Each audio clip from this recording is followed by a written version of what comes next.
আপনাদেরকে আজকে একটা গল্প শোনাই। বিশাল এক পাহাড়ের উপরে এক ঈগল বাসা বানিয়েছিল। ঈগলের বাসায় ছিল তার চারটি ডিম।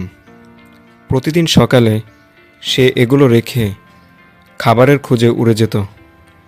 একদিন ঈগল যখন বাসার বাইরে ছিল, তখন ভূমিকম্পে গোটা পাহাড় নড়ে উঠল। এতে ঈগলের একটি ডিম বাসা থেকে ছিটকে পড়ে গেল।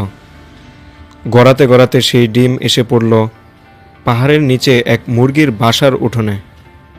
মুরগি সেই ডিমটিকে নিজের বাসায় নিয়ে এলো, অন্যান্য ডিমের সাথে রাখলো, যত্ন করে তা দিতে থাকলো। একদিন সেই ডিম ফুটে ঈগলের একটি সুন্দর বাচ্চাও বের হলো। মুরগির বাচ্চাদের সাথেই ঈগলের বাচ্চাটি বড় হয়ে উঠল, কিন্তু সে ভিতর থেকে যে সবসময় অন্য কিছু অনুভব করত। আকাশে একদিন ঈগলের একটা ঝাঁককে উড়ে বেড়াতে দেখে সে মুরগিকে বলল, ইস, যদি আমিও তাদের মতো উড়ে বেড়াতে পারতাম। মুরগি হেসে উত্তর দিল, তুমি কিভাবে উড়বে? তুমি তো মুরগি, এবং মুরগি কখনো উড়ে না।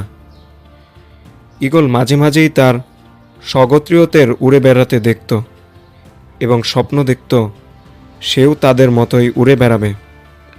কিন্তু প্রতিবার সে তার স্বপ্নের কথা জানালে মুরগি বলতো যে এটা একেবারেই অসম্ভব। মুরগির এই কথাটি ঈগল বিশ্বাস করতে শিখল এবং তার জীবনটা বাকি মুরগিদের মতোই কাটিয়ে দিল। অনেক দিন এভাবে কাটানোর পর একদিন সে মারাও গেল। আসলে আমাদের জীবনেও এটা চরমতম সত্য। তুমি যা বিশ্বাস করতে শেখো, একদিন তুমি তাই হয়ে উঠবে। তাই তুমি যদি ঈগলের মতো উড়ার স্বপ্ন দেখো, তবে সেই স্বপ্নকেই অনুসরণ করো। মুরগির কথায় কান দিতে যেও না।